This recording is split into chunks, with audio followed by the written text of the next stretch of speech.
Tonight, the evidence continues to mount on President Trump. NBC News is reporting new evidence tonight of President Trump's quid pro quo with Ukraine. Quote, at least 3 current and former U.S. officials have all made the same startling admission. A coveted White House visit for the new Ukrainian leader had been explicitly conditioned on his agreeing to investigations that could have helped President Trump's reelection. That includes U.S. Ambassador to the European Union, Gordon Sondland. He was asked point blank, under oath, whether that constituted a quid pro quo. He did not dispute it, according to people familiar with his testimony. This comes after U.S. Ambassador to Ukraine Bill Taylor drew a direct line on Tuesday between the U.S. military support and Trump's demand for an investigation. And today, President Trump denounced that diplomat, Mr. Taylor, he had appointed himself. The top diplomat in Ukraine said that you held up military funds because you wanted Ukraine to investigate the 2016 election and Burisma, the company on which Hunter Biden sat. Are you saying? Well, the problem is, here's the problem. Are you calling him a liar? Here's the problem. He's a never-Trumper, and his lawyer's a never-Trumper. And the other problem is you. Hey, everybody makes mistakes. Mike Pompeo, everybody makes mistakes. He's a never-Trumper. His lawyer's the head of the never-Trumpers. They're a dying breed, but they're still there.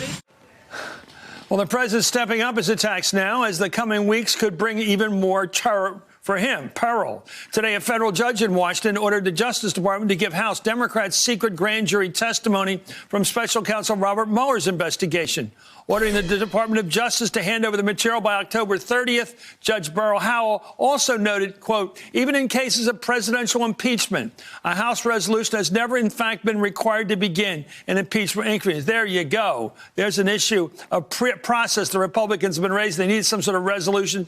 According to the judge, no. Meanwhile, congressional testimony in the inquiry picks up again tomorrow as investigators hear from Philip Reker, acting Secretary of European and Eurasian Affairs. And NBC News has learned lawyers for former National Security Advisor John Bolton have been in talks with House investigators for a possible interview.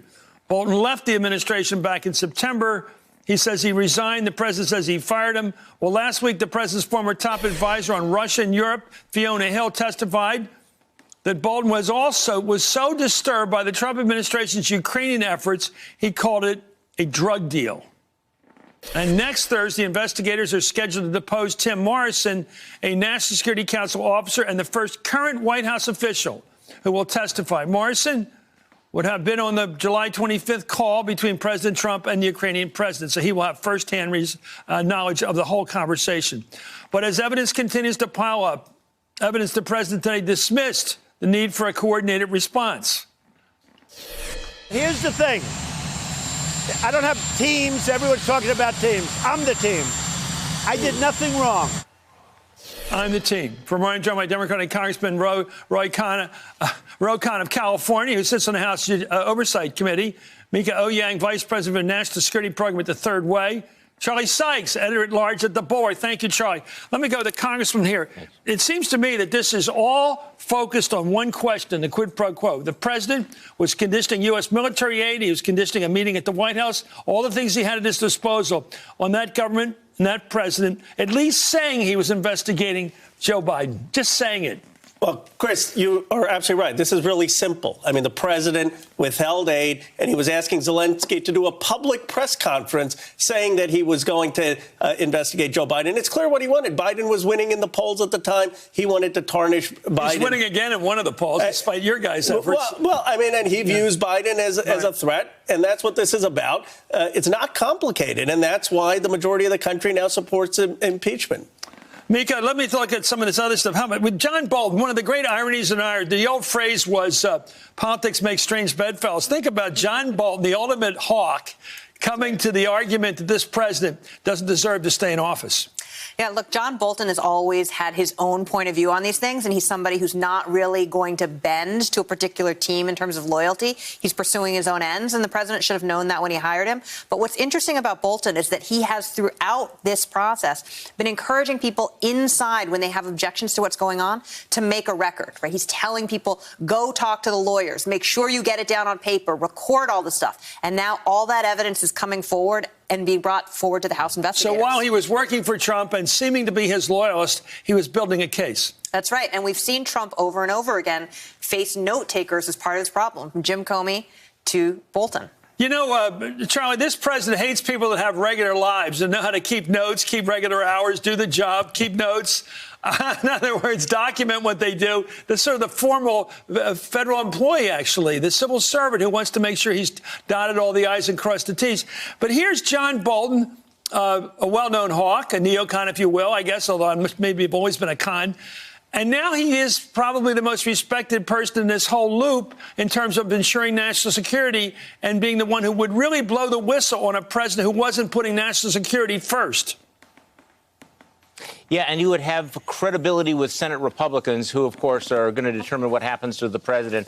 And, you know, you think about this last week, it's kind of a microcosm of the entire Trump presidency. You know, whether you're talking about Ukraine, you're talking about Syria, you're talking about the testimony of Bill Taylor lashing out at people as human scum, sicking the Department of Justice on political opponents. And then at the end of it, basically saying, I don't need a team, I end the team. So if you are a Republican senator and you're looking at this, are you thinking that anything is going to get better?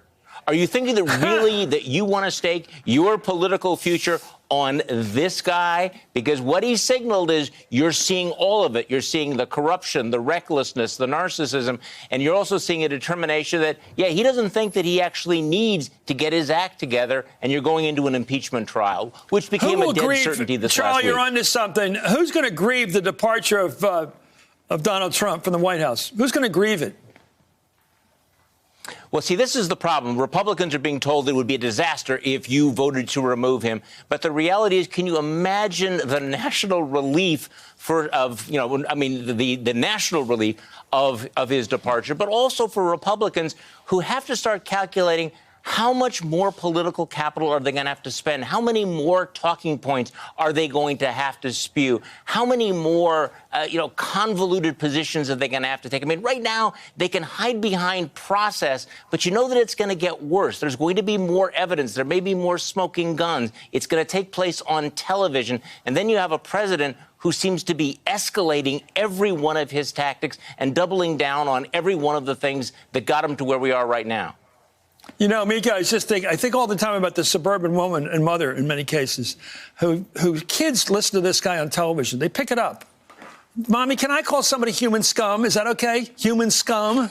I mean, look, the president is really lowering the level of national discourse. And it was really driven home to me today when you saw the coverage of Elijah Cummings' funeral, the chairman of the Oversight Committee, and how human he was. But when Barack Obama got up there and talked about what it means to be strong and to be kind, and it was such a contrast from a president who used to hold us up to our better angels to a man who just drags us down into the ditch. Well, we're going to talk about more later, but I'll tell you, I was taken. I'm a romantic about politics, and I've always had mixed views about Bill Clinton, but he was unbelievable today, and so was the president. And I kept thinking, these are presidents raised in Christian traditions with the Old Testament a big part of their culture, right? They're talking about it, and they actually have some religion in their lives, unlike this president who uses it politically, right? Well, it was nice to hear it. They were unbelievable because they were talking about an unbelievable man. I mean, I had the honor of serving with Elijah Cummings. And when I was a freshman member of Congress, I remember he was sitting next to me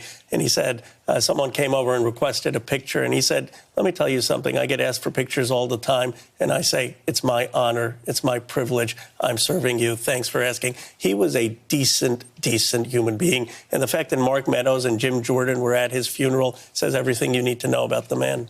And they were real friends. They were real friends. I saw the way he put that deal together. Those two guys fighting, and the way he solved it that day. It was out of the Bible. Anyway, we're going to talk a lot more about him later in the show. Anyway, as House Democrats barrel towards impeachment, a new NBC poll shows American people still divided. No surprise. Asked if President Trump should be impeached and removed from office. The response is 49-49, for and against.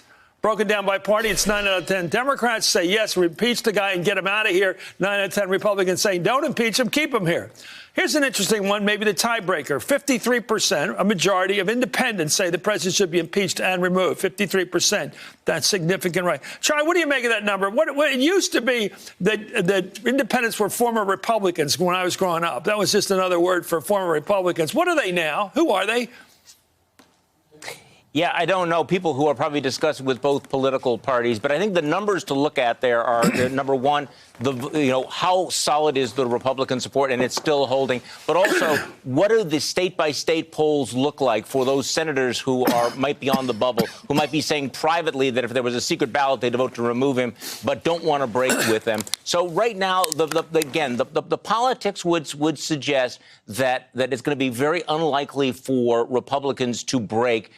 The thing to watch, though, is the direction. As I mentioned before, what else are we going to see? And particularly when these hearings go onto television, when you have an actual impeachment trial, when even the viewers of Fox News have to look at the evidence, when Republicans can't hide behind process and people begin to see this pattern of corruption, will that move those numbers? And it's hard to imagine that they're going to move them in Donald Trump's direction. Would you move it to prime time, those hearings, if you could? Charlie? Yes, if that's an option. Look, if you're going to put it on TV, you might as well go all the way. You know, we play baseball at night for a reason, not because it's nicer to play baseball in the dark. It's because people are watching television at night. Right. Anyway, let me ask you, Mika, what do you think about that? Moving these in the trial of the century, this new century, for prime time. Let the senators vote in prime time. So I think that the coverage will happen and it'll get covered in prime time, regardless of whether or not they do it in the middle of the day or not. And I think the question for Nancy Pelosi is, who's really your audience here? Are you trying to convince the members in the chamber? Are you trying to convince the nation? I think the replay will happen regardless. I don't know that it matters that much that it's in prime time or not, as long as you have the video. Just remember, Anita Hill testified in the daytime. Clarence Thomas testified at night. Who won? Meanwhile, another central figure in the impeachment probe is speaking with reporters right now unintentionally. I don't know this term, but I'm learning it. Giuliani, here it is, butt-dialed. NBC News reporter Rich Shapiro last week. The two had already spoken earlier that day, but around 11 p.m., get the time of day, Giuliani accidentally followed up with a, quote, message exactly 3 minutes long. The words tumbling out of Giuliani's mouth were not directed at the reporter Shapiro. He was speaking to someone else, someone in the same room. Well, this isn't the first time that Giuliani accidentally or butt-dialed someone, a reporter. A few weeks earlier, he did the same thing, this time railing against the Bidens. Let's listen. I expected it would happen. The minute you touch on one of the protected people, they go crazy. They come after you. You got the truth on our side, which is very powerful weapon. Yeah, there's plenty more to come out. Guys, what do you make of this? These things, they follow a pattern when people's lives are somewhat disorganized. Well, I'll tell you what bothers people about this entire episode the most. It's that why do you have people like Rudy Giuliani conducting American foreign policy? In the call that's leaked, he's talking about our policy towards Turkey. He's talking about our policy towards Bahrain. And the frontliners, the Democrats who carry Trump districts, who served our country, the reason they've come out is they're so offended that the president's personal lawyer is conducting American foreign policy. To what effect? To getting the president's dirt. To getting the president's dirt and to making money. I mean, Charlie, your thoughts about this? Anything too indecent for the Republicans where they just say, you know what? Imagine Obama doing it. No, it doesn't work. I know it doesn't work with Republicans. Imagine Obama having 3 wives. Imagine him 2 porn stars, blah, blah, blah. Imagine every Access holiday. Imagine everything Trump's done. It doesn't seem, the people never do a body check and say, imagine if the guy on the other side of the aisle did this. They don't do it, do they? Charlie? Well, Chris, it is starting to occur to me that maybe Rudy Giuliani's not that good a lawyer, and that maybe he's not the person that the president ought to be trusting to do all of these things. But yeah, I mean, at this point, he really is a liability to the president. And I thought it was interesting that the president doubled down on his support, full-throated support for Rudy Giuliani. So all those Republicans who are saying maybe we can distance the president from Rudy Giuliani, throw Rudy Giuliani under the bus. No, they're joined at the hip. And again, if you're a Republican United States senator, you're going into this impeachment trial, you know that that's just another one of those wild cards. I would never blame Rudy more than being Trump's henchman. That's who he is. He's Trump's henchman. Anyway, thank you, U.S. Congressman Ro Khanna of California. Mika Ouyang, thank you so much. And Charlie Sykes. Hey there, I'm Chris Hayes from MSNBC. Thanks for watching MSNBC on YouTube. If you want to keep up to date with the videos we're putting out, you can click subscribe just below me or click over on this list to see lots of other great videos.